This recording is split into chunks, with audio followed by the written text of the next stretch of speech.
This oral cavity can be divided into the oral cavity proper and the vestibule of the mouth by the intervening rows of the teeth.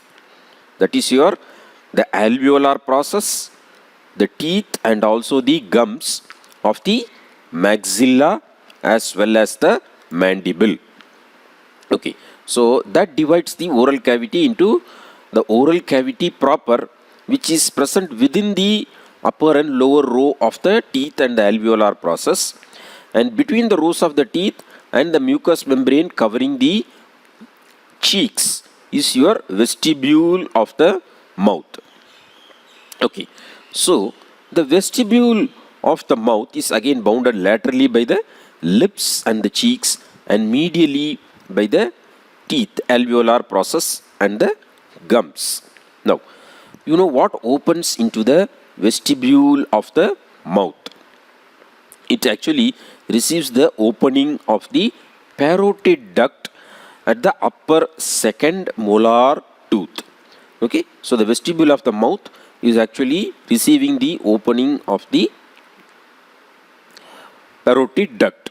Then, when we actually during munching or when we eat, the process of mastication, the food actually tend to go into the vestibule of the mouth. Okay, so to prevent the food getting accumulated, what happens is the buccinator muscle contracts, thereby to push the food into the oral cavity proper.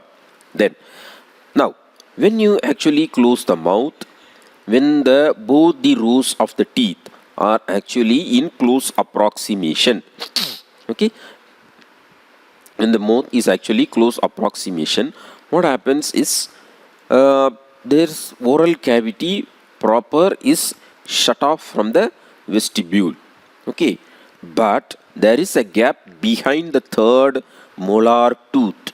Okay, and that is actually the retromolar space through which the vestibule communicates with the oral cavity proper.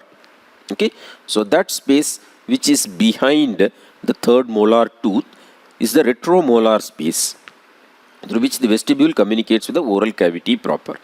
So the vestibule laterally by the mucous membrane of the cheek, medially by the teeth, alveolar process, and the gums, and roof and floor is the reflection of the mucous membrane, okay, from the cheek to the gums. So that is about the vestibule of the mouth. Now we will pass on to the oral cavity proper. So the boundaries of the oral cavity proper are mainly, again, you have the roof formed by the hard and the soft palate. Okay, the hard palate, as I told you, the soft palate is actually pendulous when it at rest, like a curtain, but it actually becomes stiff during the process of deglutition. Okay, so roof is formed by the hard and soft palate. Floor is mainly formed, as I told you, by the mylohyoid muscle, and the floor is mainly occupied by the tongue.